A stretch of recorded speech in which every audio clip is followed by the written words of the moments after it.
Muy bien. Pues vamos a leer en la carta del apóstol Pablo a los romanos, un versículo que probablemente conocéis muchos, pero vamos a coger 2 versículos de un capítulo y 2 del otro, porque estoy convencido que tienen mucha relación. Romanos capítulo 12, versículo 1. Este casi que algunos nos lo sabemos de memoria, porque es uno de los clásicos que utilizamos a menudo. ¿Lo tenéis? ¿Sí? Los versículos 1 y 2 del capítulo 12 de Romanos. Así que, hermanos, os ruego por las misericordias de Dios que presentéis vuestros cuerpos en sacrificio vivo, santo, agradable a Dios, que es vuestro culto racional. Alguna versión dice vuestro culto lógico. Me gusta eso de lógico. No os conforméis a este siglo, sino transformaos por medio de la renovación de vuestro entendimiento, para que comprobéis cuál sea la buena voluntad de Dios, agradable y perfecta. Y ahora saltamos al capítulo siguiente, el 13, y los versículos del 11 al 14, hasta el final del capítulo. Y esto tiene relación con los 2 versículos que hemos leído, y esto, conociendo el tiempo, que es ya hora de levantarnos del sueño, porque ahora está más cerca de nosotros nuestra salvación que cuando creímos. La noche está avanzada y se acerca el día. Desechemos, pues, las obras de las tinieblas y vistámonos las armas de la luz. Andemos como de día, honestamente, no en glotonerías y borracheras, no en lujurias y lascivias, no en contiendas y envidia, sino vestíos del Señor Jesucristo y no proveáis para los deseos de la carne. Y hasta aquí la lectura, aunque vamos a desglosarla un poquito. Mirad, la carta a los Romanos, del capítulo 1 hasta el 11, María ha contestado que había solo 4 evangelios, y tenía razón, Mateo, Marcos, Lucas y Juan. Pero en realidad los capítulos 1 al 11 de Romanos es como un evangelio más. Pablo explica toda la historia y toda la teología de la salvación, y son tremendos. De hecho, se utilizan mucho para evangelizar los 11 primeros capítulos de Romanos. A partir del 12, fijaros que empieza el primer versículo del capítulo 12, así que, ¿qué quiere decir? Que a partir de aquí, de este capítulo 12, Pablo va a decir, en función a todo lo que os he explicado, ahora toca actuar. Entonces, los capítulos 12 hasta el último son la ética, la vida cristiana. Es decir, que podríamos quedarnos cojos si nos quedamos con la inmensidad del Evangelio, los 11 primeros capítulos, y desechamos la consecuencia, cómo tenemos que vivir el Evangelio, ¿no? Y Pablo dice, así que. Y además utiliza una expresión que a ver si sabéis cuántas veces aparece en la Biblia utilizadas por Pablo. Dice, os ruego por las misericordias de Dios. ¿Cuántas veces dice Pablo esta expresión? Vale, menos. Bueno, para que no se vaya el tiempo, os lo digo. Una. Era trampa, Ramón, era trampa. Es la única vez en todas las cartas de Pablo, y sabéis que hay muchas cartas de Pablo, que Pablo dice, os ruego por las misericordias de Dios. Esto nos da una pista. Es como si le dijéramos a Pablo, Pablo, ¿qué es lo más importante de todo lo que has vivido y has querido decir en estos años? Y Pablo nos dijera, esto. Por eso os lo ruego por las misericordias de Dios. Hay textos en que encontraremos que Pablo dice que por la gracia de Dios es apóstol, por la gracia de Dios somos salvos. Pero fijaros la expresión lo tremenda que es. Por las misericordias de Dios. ¿Esto sabéis de qué nos habla? De que Dios te ama. Esto nos habla de que el Señor quiere acercarse a ti. ¿Sabéis qué significa la palabra misericordia? Está compuesta de 2 palabras, miseria y corazón. Es una palabra rara que hoy en día ya no se utiliza casi, pero en la Biblia aparece mucho. Es acercar el corazón a la miseria. Que eso es lo que ha hecho el Señor con nosotros. Somos miserables. Alguno igual se cree que no. Será entonces más miserable aún si lo cree. Pero somos miserables. Yo soy miserable. Hay miseria en mi corazón. Y la iglesia de Cristo es una iglesia de gente miserable, es un hospital de enfermos. Y eso está chulo. Porque Dios ha amado a hombres y mujeres, ancianos y niños que se reconocen miserables. Ese es el primer paso del Evangelio. Entender que somos miserables. Pablo lo explicaba él mismo y decía, mirad, lo que yo quiero hacer, no lo hago. Y lo que no quiero hacer, eso es lo que hago. Miserable de mí, decía Pablo, ¿no? Pero aquí misericordia, acercar el corazón de Dios a nuestra miseria, está en plural. Por las misericordias. Bueno, a mí me ha hecho pensar mucho esta expresión. Porque no se trata de cualquier cosa. Y más si pensamos en Cristo Jesús dando su vida, gracias Marco, por nosotros, siendo miserables. Le acabo de preguntar a la Marina, ahora como no está, ya entraba ahí dentro, estábamos hablando del pan y el vino, de que el Señor Jesús dio su vida por nosotros. Y le he preguntado, Marina, ¿tú darías tu vida por mí? Y me dice, ho sento, tiet. Digo, pues yo tampoco la daría por ti. Y mira que te quiero, ¿eh? Como mínimo no me atrevo ni a planteármelo. Por mis hijos creo que lo haría, ¿eh? Es la única, ahí el límite. Por mi mujer, ostras, Marta, te estimo molt, ¿eh? Prefiero no tener que experimentarlo nunca, esa es la verdad. ¿Verdad que nos quedamos con eso? Prefiero no tener que comprobarlo. Pero es que Jesús dio su vida, por ti. Oye, iban con él unos discípulos que tela marinera, cargados de flaquezas, cargados de miserias. Y el Señor Jesús podría haber dicho, mirad, ¿sabéis qué? Que os quiero mucho, pero ya os apañaréis. Yo me voy con el Padre y me salto el paso que es el más difícil. Pero Él derramó su sangre, entregó su cuerpo en una cruz para que nosotros no tuviéramos que pasar por ello. Esa es la inmensa misericordia de Dios. Para acabar ya en esta introducción, hay dos palabras que nos parecen que son lo mismo, pero son importantes si las entendemos. Una es la palabra misericordia, que ya la hemos visto, y la otra es la palabra gracia. A veces lo utilizamos tanto una palabra como la otra, ¿no? Pero a mí me gusta diferenciar una cosita. Mirad, misericordia es que Dios no hace con nosotros lo que merecemos. ¿Lo repito? Misericordia es que Dios no hace con nosotros lo que mereceríamos. ¿Y sabéis qué es gracia? Gracia es que hace lo que no merecemos. Es brutal. Si lo piensas bien, no me da el castigo que yo merezco, Él lo pagó por mí, y además me da la salvación que no la merecía. Bueno, ahí estamos, Romanos 12:1. Os ruego, dice Pablo, por las misericordias de Dios, si podemos... Allí lo tenemos, vale. Por las misericordias de Dios, que presentéis vuestros cuerpos en sacrificio. Esto suena un poco aterrorizante, ¿verdad? Estamos pensando en un sacrificio de un animal, pues que nosotros presentemos nuestros cuerpos en el altar. Bueno, entendemos lo que quiere decir Pablo. Está diciendo que entreguemos nuestra vida a Jesús. Y hay algo que es muy importante que hacemos y a veces ni lo pensamos bien, pero es importantísimo.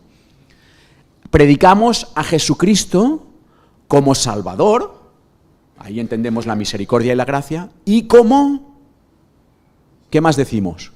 Como Señor. Esa es la parte difícil del Evangelio. Porque yo puedo entender que Dios me ha amado, y lo entiendo en Jesucristo, pero yo entregarle mi vida, eso ya cuesta más. Pero Pablo dice, entregad vuestras vidas al Señor en un sacrificio vivo, santo, apartado para Él, agradable. Y dice, y ese es vuestro culto lógico. Alguna versión que igual tenéis ahora aquí, me parece que es las Américas, que pone lógico. Me gusta eso, porque racional queda un poquito así, ¿verdad? Como intelectual, ¿no? Pablo está diciendo, mirad, vuestro culto de este domingo por la mañana aquí en Santa Coloma es muy bonito. Pero vuestro culto lógico que yo espero de vosotros es que viváis todos los días de la semana dando a entender, demostrando, luchando, aunque fracaséis, volver a levantaros, luchando para vivir para mí. Porque no solo soy vuestro Salvador, sino también vuestro Señor. Y eso necesita 3 ingredientes como mínimo. 1, ser transformados, que lo hemos cantado. Renuévame, Señor Jesús. Ya no quiero ser igual. Transformándonos. Eso quiere decir que no cogemos la forma de este mundo, la forma de nuestra sociedad, sino que el molde que tenemos es el molde de Jesucristo. Y tomamos su forma. No sé si me explico muy bien en la ilustración. Por medio de la renovación, es la otra palabra que he querido destacar, renovarnos, porque ocurre una cosa, cuando aceptamos que Jesucristo es nuestro Salvador y Señor, hay los años, hay la inercia. Ocurre como con el matrimonio, ¿sí? Tú sabes porque te casaste, y quieres un montón a tu mujer o a tu marido. Pero estás llamado a parar a veces y pensar en eso bien pensado. Porque si no entras en la inercia. Luis, ¿sí? ¿Estás de acuerdo? ¿Cuántos años llevas de casado ya? 1 año y medio. Tienes que parar a veces y decir, un momento, yo ya sé que la quiero, pero ahora voy a pensarlo bien y me voy a renovar en ese pensamiento. Es más, pídele, yo siempre digo lo mismo, pídele a tu mujer cada día que se case contigo. Hombre, no, pero si ya está casada conmigo. No, piénsalo. ¿Se lo volverías a pedir? ¿Cómo está tu amor por ella? Bueno, yo a veces a Marta le digo, Marta, ¿quieres salir conmigo? Y llevamos ya 35 años de casados y le digo, ¿quieres salir conmigo? Si me dice que no, vamos, me quedo... Pero renovarse es eso. Es decir, ostras, aquello que decidí un día, me encanta cuando Jesús dice a los discípulos, oye, ¿vosotros queréis iros también? ¿Qué hace el Señor Jesús? Está pidiéndoles que se renueven. Les está diciendo, ¿volveríais a seguirme ahora?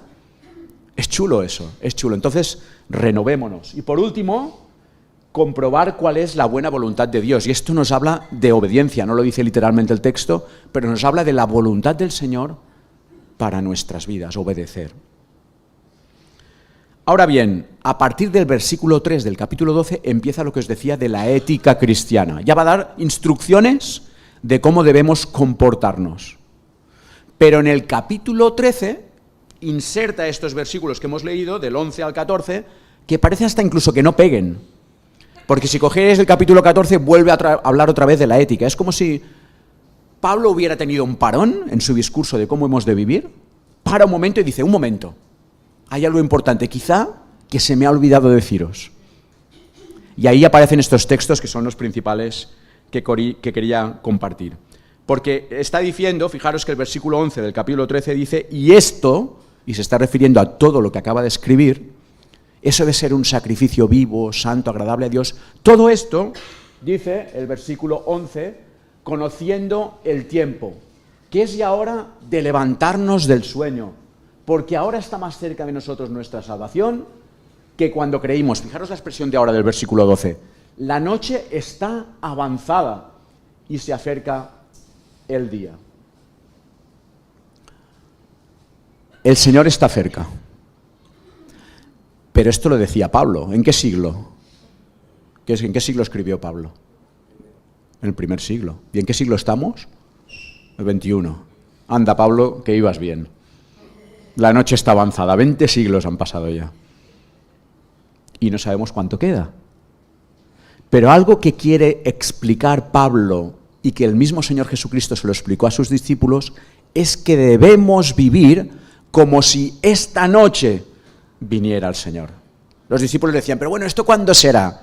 Y Jesús le dice, mira, no os toca a vosotros saber el día y la hora. Pero Jesús les transmite que tienen que vivir esperando ese día. Y Pablo participa de eso. Pablo probablemente sepa que él no lo va a ver con sus ojos, pero lo escribe y lo dice. Los que aún estemos vivos, partiremos luego con el Señor. Y dices, Pablo, te equivocaste. No, no se equivocó. La noche está avanzada. Ahora, hay una diferencia. Dejarme que me ilusione, porque no sé si yo veré la venida del Señor o no. Bueno, la veré seguro, pero no sé si estaré vivo aún. Hay una diferencia entre este primer siglo y el siglo XXI. Como mínimo 3. 1, tenemos una globalización que nos permite que si el Señor Jesús viniera hoy, en segundos todo el mundo lo vería. No había internet en el primer siglo. No había redes sociales. Si el Señor viene, os puedo asegurar el impacto que eso sería, que en segundos lo sabría todo el mundo. Otra, y esta hoy en día es delicado porque hay un conflicto importante, ¿no? Israel está en su sitio, está en su país. Eso es un milagro históricamente, después de vivir lo que vivieron. Ahora lo triste es que hagan lo que están haciendo, ¿no? Pero vamos a huir de ese tema ahora. Israel está en su sitio. Y eso es un poco caprichoso. Para el Señor 1000 días es como un año, un año como 1000. Un día como 1000 años ahora. Un día como 1000 años, y resucitó al tercer día y quizá el milenio 3 es el que, bueno, esto ya son películas mías un poco, quizás son las ganas de que el Señor venga que me hace ver estos números, ¿no? Pero lo que sí no me podréis decir es que este mundo está listo tal como Jesús dijo para que Él pueda venir en cualquier momento. Entonces yo tengo que vivir pensando que la noche está avanzada. Dice esto conociendo el tiempo, y la palabra griega que utiliza ahí es kairos, no es cronos, no está diciendo conociendo qué hora es. Alguna Biblia traduce conociendo el momento en que vivimos. Si tenéis la Biblia versión popular, algunos de vosotros, Dios habla hoy, veréis que pone esto. Pone teniendo en cuenta el momento en que vivimos. Así que no podemos ignorar el tiempo en que vivimos. Puede que el Señor venga ya. Y el salmista, en el Salmo 90, dice, enséñanos a contar nuestros días de tal manera que traigas al corazón sabiduría. Si yo pienso que esta noche puede venir el Señor, estoy seguro que mi vida hoy va a ser diferente. ¿Qué harías si te dijeran, oye, de aquí 5 horas vuelve el Señor Jesucristo? ¿Qué harías? ¿Él? Brindar. Ostras, César, qué bueno. Eso no lo había pensado yo. Pero yo te acompañaría en el brindis, ¿eh? Brindar. ¿Qué harías? Si te sientes lejos del Señor, ¿qué harías?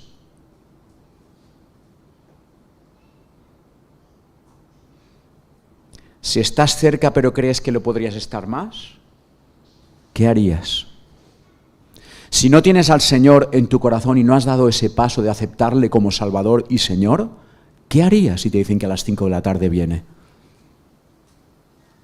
Eso ya revoluciona nuestra vida de tal manera que nos hace vivir de otra manera. Y es lo que está diciendo Pablo. Todo esto que habéis escuchado, todo esto que os he dicho, debéis hacerlo conociendo el momento en que vivimos. Que la noche está avanzada, que se acerca el día. Mirad, para los creyentes, yo me acuerdo de mi abuela esto lo decía mucho.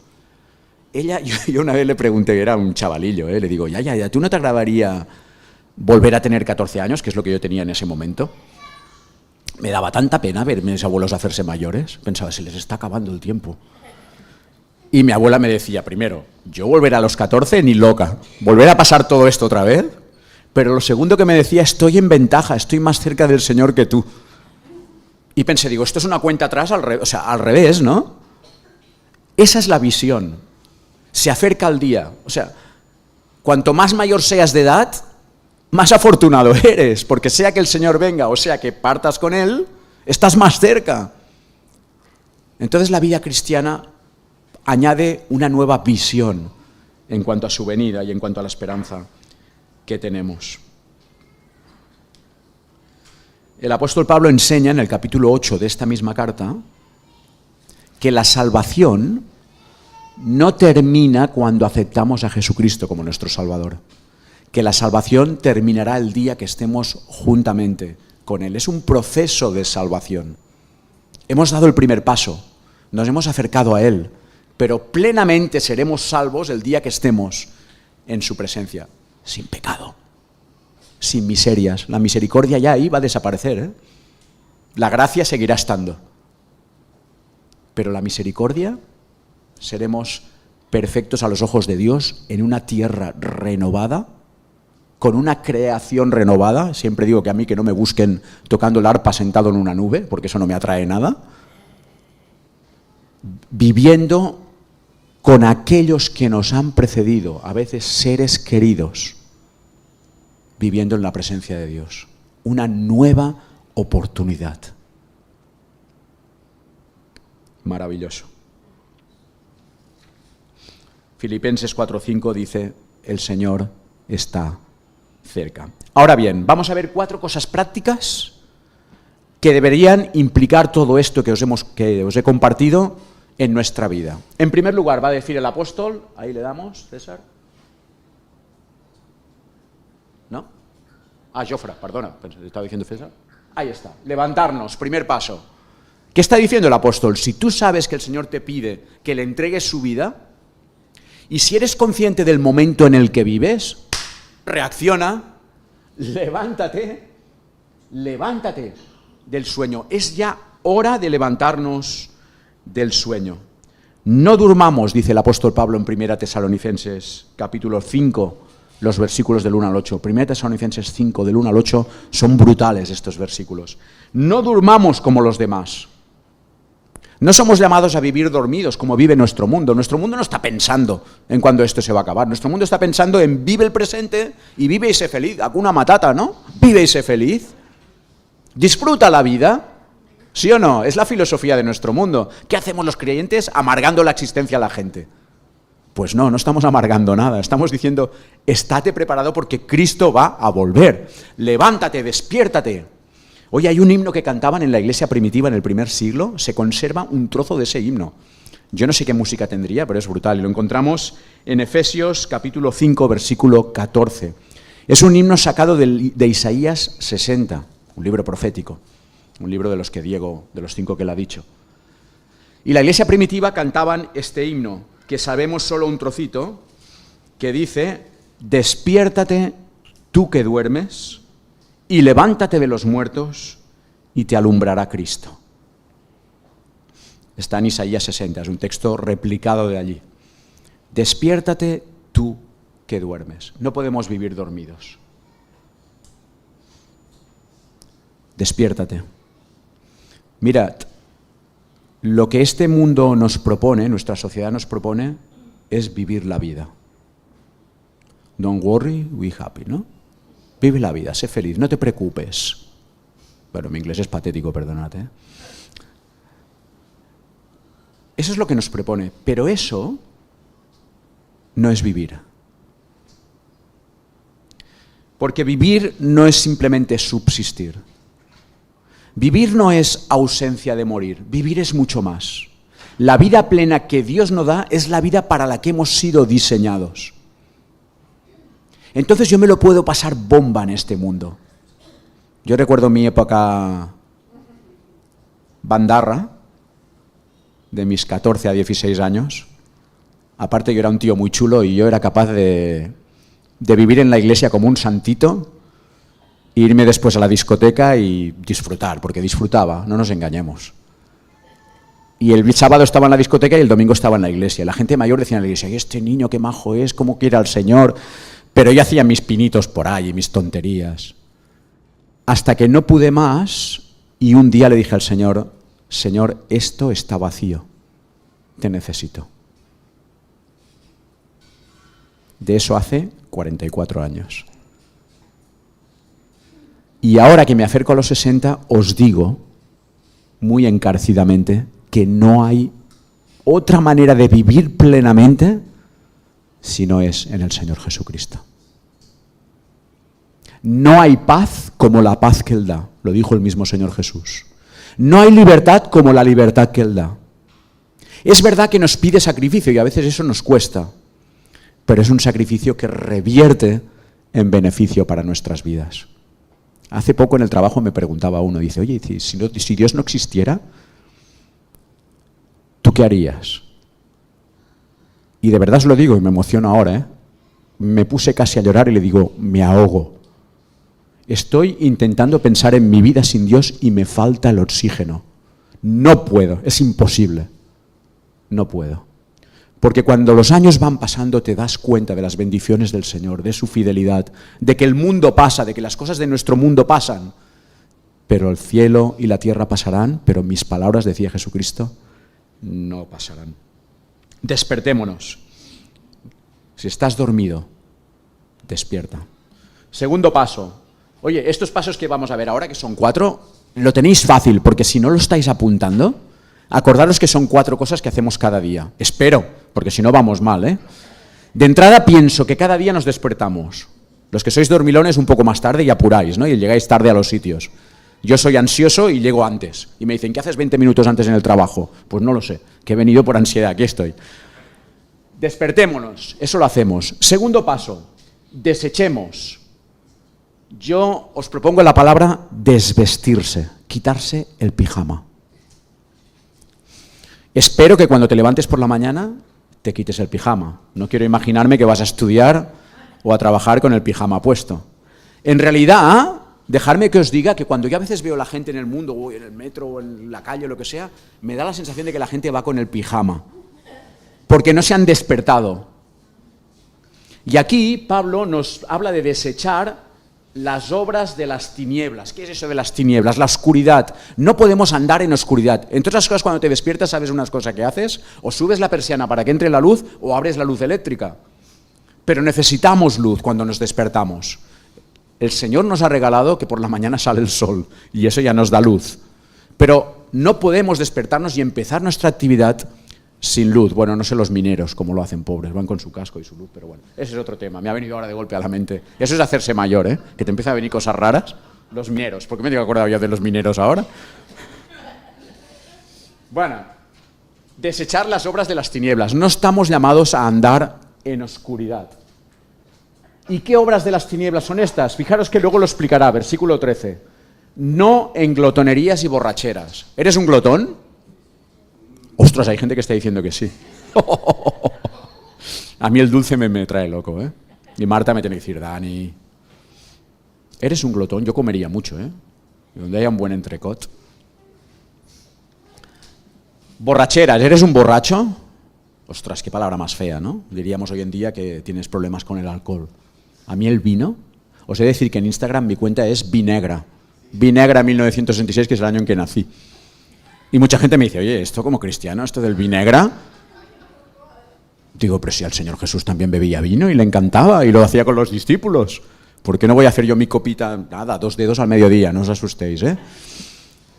Pero el vinagre es buenísimo. Es una pasada. Cuando es bueno, de 10 euros para arriba, ¿vale? Así ponemos. ¿Pero qué está diciendo? No en glotonerías y borracheras. ¿Qué expresión es esta? ¿La hacemos más familiar? Esta nos va a sonar más. Comamos y bebamos. Esa es la filosofía que os decía antes de nuestro mundo. Oye, disfrutemos de la vida y ya está. Aunque las cosas no sean agradables a los ojos de Dios, lo importante es disfrutarlas. Comamos y bebamos porque mañana moriremos. Pues en el comer y beber aquí tenemos los dos excesos, la glotonería y la borrachera. Lujurias y lascivias. Ostras, qué palabras tú. Todo aquello que es sucio a los ojos de Dios. Sea de carácter sexual, sea de carácter de mala relación con los que te envuelven, sea de mal carácter, sea de lo que sea, estas cosas que no son agradables y limpias a los ojos de Dios, tenemos que quitarnos el pijama del pecado, que es una palabra que tampoco es popular, pero que está ahí. Pecado es hacer todo lo que para Dios es erróneo. De hecho, la palabra pecado viene de errar. Cuando lanzaban con la flecha a la diana, si la flecha no daba en el centro, había un soldado al lado que gritaba pecado, que quería decir ha fallado. Eso es fallar ante los ojos de Dios. No en contiendas y envidias. Pues mira, perdóname, pero esto de la envidia está muy al día, ¿eh? Tener lo más, ganar mucha pasta, envidiar a aquellos que disfrutan y que se lo pasan bien, aparentemente. Todas estas cosas, quitémonos el pijama. No podemos andar con eso. No podemos avanzar en las cosas del Señor llevando el pijama puesto. En tercer lugar, va a decir, ahora que te has quitado el pijama, ¿qué toca ahora? Hola, Jofra. Ahí está. Vistámonos. ¿Te has levantado? ¿Te has quitado el pijama de las cosas que a Dios no le gustan? Ahora vístete, por favor, no salgas a la calle en pijama. Vístete. Algunos, estaba pensando ayer, algunos salimos a la calle vestidos, pero llevamos en la mochila el pijama por si acaso. ¿Os suena este sentimiento de decir, oye, yo soy creyente, yo he entregado mi vida a Jesús, pero hay cositas de esas que hemos citado que a mí me llaman un poquito, ¿no? Y quizás sé que el Señor, cada uno sabe sus luchas, ¿eh? Quizá sé que el Señor no le gusta esto de mí, pero es que yo no puedo evitarlo, y yo es esto, y es lo otro, y me tira esto, y me tira lo otro. No podemos andar vestidos y con el pijama en nuestra mochila. El pijama quedó para cuando dormíamos. Así que, despiértate, quítate el pijama y vístete. Vistámonos, dice el versículo 14 al final de todo, del Señor Jesucristo. Vistámonos con la ropa de nuestro Maestro, del Señor Jesucristo. La palabra revestirse sale 28 veces en el Nuevo Testamento. Eso es curioso, eso de revestirse. Porque tú sales a la calle vestido, pero es como si el Señor te dijera, revístete. Bueno, vale, ya me pongo una chaquetita encima. Revístete. Bueno, ya me pongo un polar. Revístete, ya me pongo el abrigo, ya más no puedo. Joana fue una vez de viaje y por no pagar el plus del equipaje, me acuerdo que parecía el muñeco ese de Michelin, iba andando así por el aeropuerto, con toda la ropa una encima de otra, por no pagar. Digo, eres hija de tu padre, rácana. Iba andando así, que yo creo que en el aeropuerto se partirían de risa. Pero ella subió al avión y cuando ya estaba en el avión empezó a quitarse cosas porque se asfixiaba. Revistámonos. ¿Qué nos está diciendo el Señor con esto? Vístete constantemente del Señor Jesucristo. Eso implica un esfuerzo, una intención. Yo me siento vestido del Señor, pero lo que no sé es si estoy tan vestido del Señor como Él quisiera. ¿Me entendéis lo que quiero decir? Es algo constante. Que no te vestiste el día que tú aceptaste al Señor Jesucristo y ya está. A veces lo decimos, cuando el Señor perdonó mis pecados, me vistió con ropas limpias y blancas, cogiéndonos a textos bíblicos. Es verdad, pero somos llamados a que esas ropas no se ensucien, que vivamos limpia y honestamente delante del Señor. Y dice, vestíos de las armas de la luz. Y aquí no hay tiempo, pero en Efesios 6 tenéis una lista preciosa de cómo son estas armas de la fe, la armadura de Dios. Y por último, ¿qué nos toca hacer? Si ya estamos vestidos, pues salgamos a andar. Ahora sí, andemos. Ves al trabajo, ves al instituto, ves a la escuela, ves a comprar. Allí donde vayas, ves vestido del Señor Jesucristo. Y el capítulo 14 volverá otra vez a seguir hablando de cómo debemos comportarnos. Así que yo me alegro mucho de que Pablo empiece con ese llamado a que vivamos como un sacrificio vivo para el Señor, teniendo al Señor presente, y que aunque empiece a explicar todo lo que hay que hacer y lo que no hay que hacer, pare un momento y diga, esto conociendo el tiempo, el Señor está cerca, despierta, quítate el pijama, vístete y camina. ¿Ha habido algo para ti especial que el Señor ha traído de tu corazón ahora? Pues ponlo delante del Señor, dile, ayúdame. Yo ayer ya tenía esto, la reflexión más o menos preparada, y me quedé con la última parte del versículo 14, con lo último. El Señor trajo a mi mente esto, no proveáis para los deseos de la carne. Y entonces me acordé de mis debilidades.